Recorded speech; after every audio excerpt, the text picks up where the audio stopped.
J'ai connu la richesse, mais j'ai connu aussi la pauvreté. Et j'ai choisi la richesse à chaque putain de fois.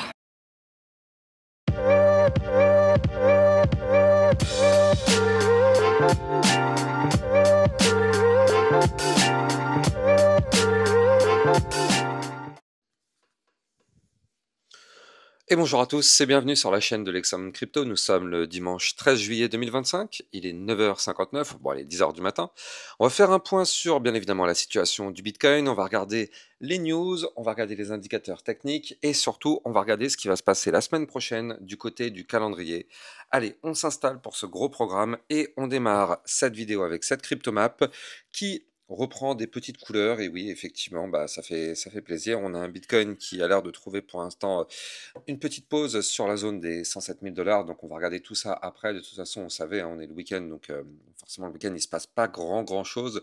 On a un Bitcoin qui s'établit actuellement à 118 000 $, donc bon, on va regarder tout ça en détail. Allez, on démarre cette vidéo directement avec le calendrier macroéconomique de la semaine qui arrive.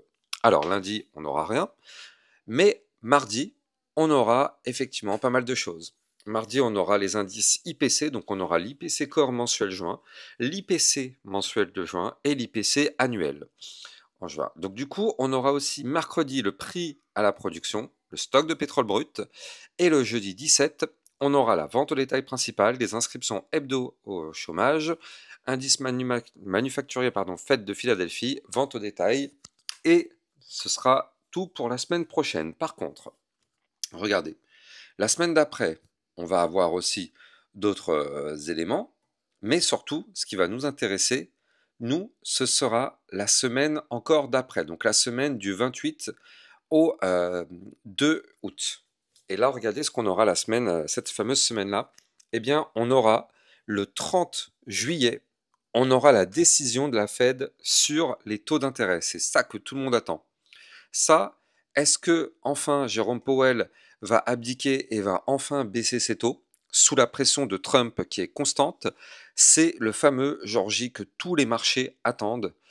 Pour l'instant, le consensus n'a pas encore tablé sur une potentielle baisse ou une potentielle hausse ou aucun des deux. C'est encore un petit peu trop tôt, il va falloir surveiller ça. En général, c'est une semaine avant qu'on commence à savoir.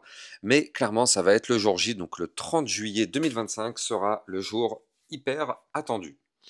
Allez, on va démarrer aussi par rapport aux news. Alors, du côté des news, il se passe aussi pas mal de choses. Alors déjà, hier, pardon, dans les vidéos privées, on avait vu la crypto-monnaie virtuelle ainsi que la crypto-monnaie XCN pour faire un point de suivi sur ces crypto-monnaies. CryptoLétente qui nous pousse que DDC Enterprise et Animoca Brands annoncent un partenariat stratégique de 100 millions de dollars en Bitcoin pour renforcer leur stratégie de trésorerie d'entreprise. Yat Siu rejoint le Bitcoin Visionary Council de DDC, donc tout ça c'est un signal très fort en faveur de l'adoption du Bitcoin par les grandes entreprises. L'Ethereum prévoit de lancer un ZK-EVM de niveau 1, donc le Layer 1, d'ici un an. L'objectif, intégrer les preuves ZK à tous les niveaux de la stack pour améliorer la scalabilité, la confidentialité et rendre le protocole plus adapté aux technologies Zero Knowledge. Donc effectivement, ça pousse du côté de l'Ethereum d'un point de vue technologie. On verra bien ce que ça va donner par la suite, mais c'est quand même que du plus pour ce réseau. Dans les vidéos privées, on avait vu la crypto-monnaie Band, donc vous avez été nombreux effectivement à me la demander, donc elle est là, ainsi que la crypto-monnaie CKB, donc n'hésitez pas là aussi à voir ces vidéos. Je rappelle que vous avez le lien pour accéder aux vidéos privées en description de cette vidéo, et que grâce effectivement aux vidéos privées, ça vous permet d'avoir justement des suivis par rapport à plein de crypto-monnaies, mais ça vous permet aussi d'avoir plein de potentiels crypto-pépites. N'hésitez pas, vous avez le lien en description de vidéo. Alors, on avait vu la crypto-monnaie Jasmy sur YouTube. CryptoLétente qui nous pousse que le stablecoin RLUSD, donc de Ripple, a permis d'assurer 517 éleveurs kényans, dont 70% de femmes. Aucune indemnisation n'a été nécessaire, la végétation étant restée saine, les fonds sont reconduits pour la prochaine saison à risque. Donc c'est quand même cool ce qu'ils sont en train de faire pour le coup du côté de Ripple. Bo Hines déclare que c'est la Crypto Week, pardon, à la Chambre des représentants, alors que la Genius Act est en route vers la Maison Blanche et que le Clarity Act progresse au Sénat. Il est temps de faire des États-Unis la capitale mondiale de la crypto-monnaie. Donc ça, quand même, ce sont des messages très très forts, extrêmement bullish pour l'écosystème crypto. Les démocrates Maxime Waters et Stephen Lynch annoncent le lancement de la semaine anti-crypto-corruption. Leur objectif, empêcher l'adoption de 3 projets de loi crypto majeurs, donc la loi Genius, la loi Clarity et la loi anti-CBDC. Cette initiative s'inscrit dans une campagne visant à stopper ce qu'ils appellent la corruption cryptographique de Trump. Donc il y a quand même des gens qui sont un petit peu détracteurs par rapport à ce que Trump est en train d'essayer de mettre en place par rapport à la crypto. Bon, on verra bien ce que ça va donner. La Bank of America classe le Bitcoin comme la devise la plus performante de l'année 2025. Le roi des cryptos dépasse toutes les monnaies fiat en rendement cette année. Regardez ce qu'on a eu. On a eu effectivement le Bitcoin qui a poussé effectivement de 18%, donc par rapport à toutes les autres devises, donc par rapport, juste en dessous on a le Swedish, on a le franc suisse, on a l'euro, mais le Bitcoin est au-dessus quand même de tout ça. C'est quand même assez incroyable, hein. Après, voilà, c'est quand même intéressant de voir aussi que du côté des assets, ici, ben, ça reste le gold qui a quand même pas mal performé. Mais ouais, c'est quand même très très intéressant de voir ce tableau comme ça. Vous l'avez, hein, de toute façon, si vous souhaitez regarder ça plus en détail, vous l'avez bien sûr sur mon Twitter ou bien sur celui de Crypto Détente. D'ailleurs, pour tous ceux qui veulent les news, vous pouvez scanner directement ce QR code, hein. Moi, c'est ce que j'ai fait, effectivement. Là, vous l'avez ici, le QR code. Il faut que je le retrouve. Voilà, ici, hop là. Comme ça, en scannant ça, ça vous amène directement sur le Telegram de Crypto Détente. Et puis, au moins, comme ça, vous accédez à toutes les news vraiment en temps réel. N'hésitez pas à scanner ça et suivre, c'est 100% gratos. Donc continuons du côté des news. Eh ben, non, on avait fait le tour, ça y est, on avait fait le tour. Allez, on va s'installer confortablement et démarrer la partie analyse technique. Bien évidemment, je rappelle à tout le monde que tout ce que je vais dire n'est en aucun cas un conseil financier. C'est à vous de faire vos propres recherches. Et n'oubliez pas que le trading de crypto comporte des risques de perte partielle ou majeure. Allez, on démarre directement avec la map de liquidité. Map de liquidité, vous le voyez, qui commence à se solidifier au nord aussi, hein. On a 2 clusters vraiment qui commencent à devenir très très très imposants. Bon, on les avait déjà repérés hier, hein, ces clusters, mais là, vous le voyez, il y a beaucoup plus de liquidité qui commence à attendre sur ces niveaux clés. Et au sud, là aussi, c'est pareil. On voit 2 autres clusters. Donc, on a un cluster qui est ici, entre les 116 850 et les 115 150, et on en a un autre ici aux alentours des 114 350 jusqu'aux 111 000 $. Donc, de quel côté le Bitcoin va aller? Est-ce qu'on va aller chercher les liquidités au nord ou bien celles du sud?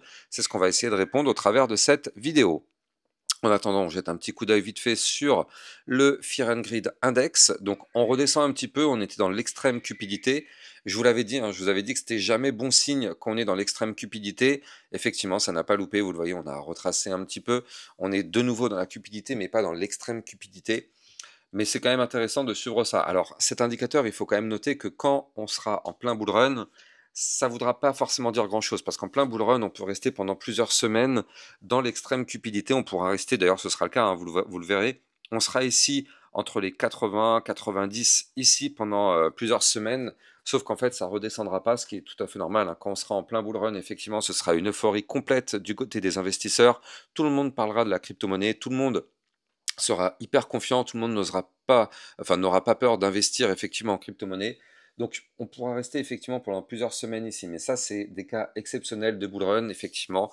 Mais la plupart du temps, quand on n'est pas en bull run, quand on est dans une situation plutôt normale, il est vrai que cet indicateur, eh bien plus on est dans le vert, plus on est signal de top. Donc bon, voilà, c'est juste pour faire un petit point aussi par rapport à cet état de bull run. Alors, nous, on va regarder quand même ce fameux Bitcoin. On va regarder le Bitcoin pour essayer de voir justement si, eh bien, on va aller chercher des points plus hauts. Donc pour ça, j'ai besoin premièrement de mon Bitcoin, bien évidemment. Voilà, le Bitcoin, il est ici. Alors, il ne faut pas oublier que ce soir, qu'est-ce qu'on a? On a la clôture hebdomadaire. Donc ce soir, quand je dis ce soir, c'est cette nuit à 2 heures du matin. On aura la clôture hebdomadaire. Il y a 2 choses qu'il va falloir surveiller.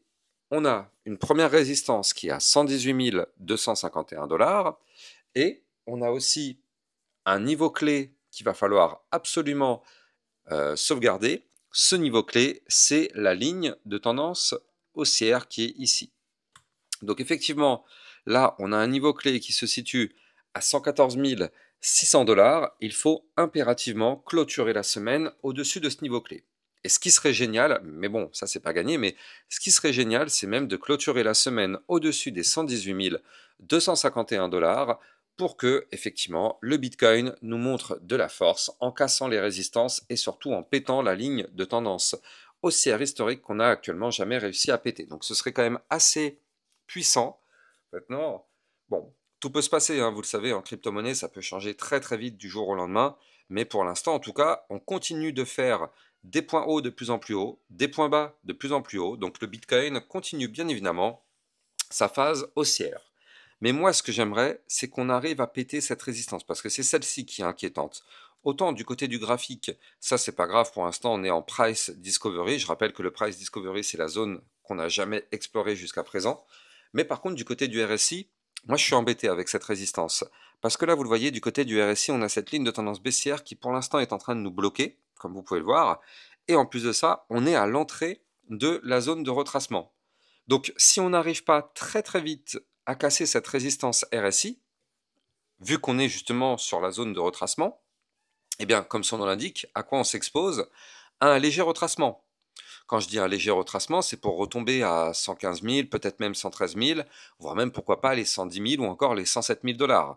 C'est pas non plus la fin du monde, mais disons que ce serait embêtant pour toutes les personnes qui ont acheté là le top aux 118 000 $, parce qu'il y en a plein qui ont acheté le top, hein, comme d'habitude, vous le savez, c'est toujours pareil. Hein. Quand eh bien, le Bitcoin monte, c'est là où les gens investissent, sauf qu'en fait, c'est pas la bonne stratégie. Mais bon, en tout cas, là, il faudrait qu'on arrive absolument à péter cette résistance RSI, qui se situe actuellement à 70, pour que le Bitcoin puisse continuer de pousser avant d'avoir, dans tous les cas, moi je vous le dis, hein, je préfère être très franc avec vous, dans les prochaines semaines, on aura quoi qu'il arrive un retracement. Voilà, les choses sont dites, c'est très très clair. Il n'y a pas de stress, il n'y a pas de suspense, on aura quoi qu'il arrive un retracement. Donc, je préfère bien sûr qu'on ait un retracement quand on sera peut-être sur les 120 000 $, 125 000 $, effectivement, plutôt que maintenant, c'est sûr. On préfère toujours que le retracement arrive le plus tard possible. Mais quoi qu'il arrive, ce qu'il faut se dire, c'est que dans cette zone ici, dans toute cette boîte violette que vous voyez là, quoi qu'il arrive, dans cette boîte violette, on aura un retracement. Pas de panique, hein. Ça peut arriver dans plusieurs semaines, plusieurs mois, pas de panique, vraiment pas de panique. Pour l'instant, on est très très bien. Mais je préfère juste vous en parler pour préparer ça un petit peu mentalement, pour que vous ayez en tête le fait qu'on ne va pas monter to the moon comme ça sans s'arrêter. Non, à un moment donné, on aura forcément un retracement, il faudra juste être prêt pour ça. Donc je préfère vous préparer un petit peu mentalement, mais voilà, il n'y aura aucune surprise. Néanmoins, oublions cette partie retracement. En attendant, si on arrive à péter cette ligne de tendance baissière RSI, bien évidemment, le Bitcoin va continuer de pousser et il ira chercher les 125 130 000 $. Aucun problème sur ça, vraiment aucun problème sur ça. Mais bon, pour ça, on n'a pas le choix, il va falloir la péter, cette ligne de tendance. Tant qu'on est en dessous, malheureusement, on n'ira pas plus haut. C'est pour ça. Donc il va falloir absolument, si possible, clôturer la semaine au-dessus de cette ligne pour envoyer un message fort en disant que ça y est, on casse la ligne, on clôture au-dessus, et donc la semaine prochaine, on va continuer de pousser. Ce serait ça le message de casser cette ligne. Donc vous l'avez compris, la clôture hebdomadaire va être encore une fois décisive. C'est quand même assez dingue, mais à chaque fois, il se passe toujours des clôtures hebdomadaires hyper stratégiques. On n'a jamais des clôtures hebdomadaires dans le vide, hein. Elles sont toujours sur des niveaux clés, toujours à chaque fois à breaker. Et donc, forcément, ça redonnera une nouvelle semaine, enfin une nouvelle clôture hebdomadaire hyper décisive. Parfait. Ceci étant dit, donc là, qu'est-ce qui se passe? Là, je descends un petit peu dans les échelles de temps. Tout à l'heure, on était en vue hebdomadaire, donc long terme, et là, on passe en vue un peu plus court terme, même beaucoup plus court terme. Et donc, qu'est-ce qu'on a sur cette vue court terme? Eh bien, on a tout simplement une phase de consolidation. Parfait. Donc, qu'est-ce que ça signifie concrètement? Ça veut dire qu'on est dans un range. On est dans un range et on est en train d'établir eh bien, deux bornes. On a une borne haute et une borne basse. Je vais vous donner exactement ces niveaux clés, bien évidemment, dans quelques instants. Laissez-moi le dessiner. Voilà, parfait. Donc, on a une borne haute qui est à 118 251 $. Donc celle-là, il n'y a pas de souci, on la connaissait déjà. Et on a une borne basse qui est ici, qui est un support à 116 985. La bonne nouvelle, c'est qu'actuellement, comme vous pouvez le voir, on est plutôt collé vers le haut du range. Donc plus on est vers le haut du range et plus on travaille ce haut du range, plus on a un espoir de le breaker. Donc là, on travaille ce haut de range. Si bien sûr on arrive à péter ce range par le haut, étant donné qu'on a des bandes de Bollinger très très resserrées, on prendrait clairement la direction des 119 600 $ qui, je le rappelle, était la target d'une figure chartiste qu'on avait déjà vue dans mes précédentes vidéos. Je vais vous la remonter après. Et on pourrait même aller chercher les 120 000 $. Et ça aura lieu si on arrive à péter ce range par le haut. Vous le voyez, les bandes de Bollinger, comme elles sont ultra resserrées, c'est annonciateur d'un petit mouvement effectivement assez volatile. Par contre, prudence, ce haut du range à 118 251 $, bah bien sûr, c'est une résistance. Qui vous dit qu'on ira la breaker, cette résistance? Moi, j'en sais rien. Est-ce que vous le savez? Moi, j'en sais rien, personnellement. Donc, si jamais on n'arrive pas à péter cette résistance, qu'est-ce qui va se passer? Eh bien, on va se faire rejeter. Et si on se fait rejeter, comme ça a été le cas ici, vous le voyez, on est venu chercher la résistance, on n'a pas réussi à la péter, boum, on a chuté et on a été chercher le bas du range. Donc là, si on n'arrive pas à casser le range par le haut, on va chuter et on ira chercher le bas du range. Par contre, vous l'avez compris, si on casse ce range par le bas, alors là, il faudra se préparer parce que là, on risque d'avoir un retracement un petit peu poussé pour aller chercher déjà ici les 115 968, puis par la suite ici les 115 200, et puis après on aura un retour ici aux 113 912, et puis on ira rechercher le haut de l'ancien range à 113 200 $. Donc là, vous l'avez compris, en cas de cassure du range par le bas, on pourrait avoir un mouvement qui nous emmènerait potentiellement ici. Donc vous l'avez compris, ça ferait un petit peu mal. Donc il faut impérativement clôturer ce range par le haut. On espère que le Bitcoin va le faire. Alors encore une fois, on est le week-end. Le week-end, il ne se passe pas grand-chose, mais on arrive vers le dimanche soir, surtout, vous le savez, le dimanche soir, vu qu'il y a la clôture hebdomadaire qui arrive, c'est là où en général le marché s'excite, parce que justement, beaucoup ont envie de faire une belle clôture, mais il y a aussi les bears qui ont envie de faire une clôture moche pour que le marché chute. Donc c'est pour ça qu'il y a souvent une bataille le dimanche soir. Nous, en tout cas, on connaît les niveaux clés. On les connaît, ils sont là, ils sont sous nos yeux. Je vous les ai donnés. Maintenant, il n'y a plus qu'à patienter de voir de quel côté on va breaker ces niveaux clés pour qu'on puisse avoir soit un nouveau mouvement haussier dès la semaine prochaine, soit malheureusement le retracement. Mais l'information va nous être donnée dès lors qu'on casserait ce range d'un côté ou de l'autre. Donc ça va être, bien évidemment, comme je vous l'ai dit, déterminant. Allez, on va en profiter pour aller regarder ce que nous font les altcoins. Alors du côté des alts, on va checker l'Ethereum. L'Ethereum, tiens, qui pour l'instant est en train de galérer un petit peu, bien évidemment, hein, c'est normal, c'est tout à fait normal. On a un Ethereum qui est en train de galérer un petit peu, pourquoi? Eh bien parce qu'on est actuellement bloqué par le haut des bandes de Bollinger. Donc ici, on a des bandes de Bollinger qui s'établissent vers le nord à 3016, donc effectivement c'est une zone de résistance. Et en plus de ça, cette zone-là, ici, juste au-dessus, on a une résistance à 3032. Donc effectivement, c'est tout à fait logique que pour l'instant, on n'arrive pas à pousser plus haut parce qu'on a cette double zone de résistance. Donc effectivement, il va falloir surveiller ça. Donc pour l'instant, l'Ethereum travaille, mais l'Ethereum n'arrive pas à casser. Donc là, vous l'avez compris, ça va être ça le niveau clé à breaker cette semaine. Donc là, ce soir, clôture hebdomadaire, il va falloir absolument casser cette résistance des 3032 pour qu'on puisse bien évidemment continuer la poussée haussière. Et je rappelle que si on continue la poussée haussière, qu'est-ce qui va se passer? Eh bien, on ira chercher des points plus hauts, notamment les 3294 ou encore les 3448, voire même pourquoi pas les 3768 dans les prochaines semaines. Ce que je voulais vous montrer sur l'Ethereum, et vous allez comprendre comment c'est incroyable, mais regardez ça. Là, vous l'avez compris, je suis en vue très long terme. Très très long terme même. Je suis en vue mensuelle. Eh bien, qu'est-ce qu'on a sur cette vue mensuelle? Eh bien, regardez ce que je suis en train de vous dessiner à l'écran. Je suis en train de vous dessiner une gigantesque ligne de tendance baissière.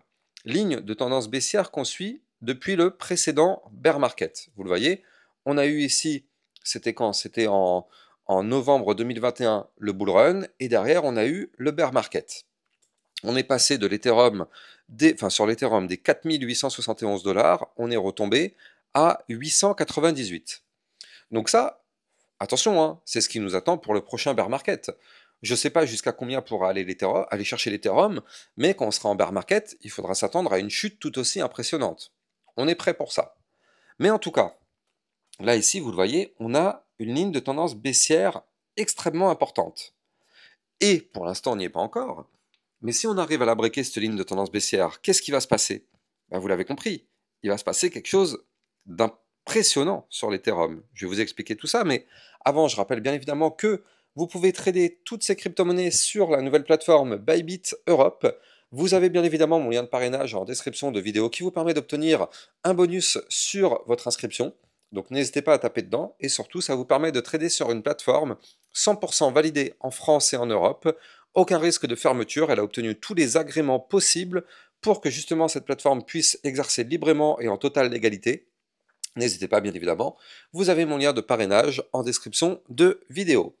Donc là, du côté de l'Ethereum, si on arrive à péter cette ligne de tendance baissière long terme historique, il faudra s'attendre à un magnifique bull run sur cette crypto-monnaie. Donc ça va être là que ça va jouer, sur la cassure de cette ligne de tendance baissière. C'est là que tout va se jouer. Vous l'avez compris, quand on casse une ligne de tendance baissière, c'est en général pour reprendre une tendance haussière. Il n'y a pas besoin de sortir de Saint-Cyr pour ça. On a un niveau clé donc pour cette ligne cette semaine, mais bon, vous l'avez compris, cette semaine, ça va être quasiment difficile, voire même impossible de breaker cette ligne, mais toutes les semaines, le niveau clé sera de plus en plus bas. En tout cas, cette semaine, c'est les 3562. La semaine d'après, ce sera 3545, et ainsi de suite. Vous l'avez compris, toutes les semaines, le niveau sera de plus en plus bas. On aura aussi d'ailleurs une résistance très importante à 3768, et si on casse ces niveaux clés, bah vous l'avez compris, l'Ethereum pourra clairement décoller. Alors hier, je vous avais déjà donné les targets long terme sur l'Ethereum. Je vous avais dit que déjà, sur ce bull run, on pourrait parfaitement aller chercher les 6472, pourquoi pas les 7802, voire même pour les plus gourmands, mais moi, j'y crois pas une seconde, les 12545. Mais bon, je préfère ne pas du tout en parler de cette target-là parce que, vous le savez, ça sert à rien d'être gourmand, on est en crypto-monnaie. La gourmandise, en général, c'est ce qui ruine tout le monde. Il vaut mieux avoir une target pessimiste et avoir une belle surprise plutôt que d'avoir une target optimiste qui ne sera jamais atteinte. En tout cas, j'espère que vous avez kiffé cette vidéo. N'oubliez pas de liker, partager, commenter au maximum. Vous le savez, ça participe au référencement de ma chaîne YouTube. Et n'oubliez pas de vous abonner pour recevoir tous les jours 1, 2 à 3 vidéos concernant le Bitcoin et les altcoins. Pensez bien à activer la petite cloche sur le côté pour être sûr de recevoir les prochaines vidéos. Ciao, ciao! Bitcoin, Ethereum, you know the drill. Lost it all but came back with the skill. I lost it all but now I'm back. Crypto millionaire, that's a fact. Diamond hands through the crash. Now my wallet's looking stacked.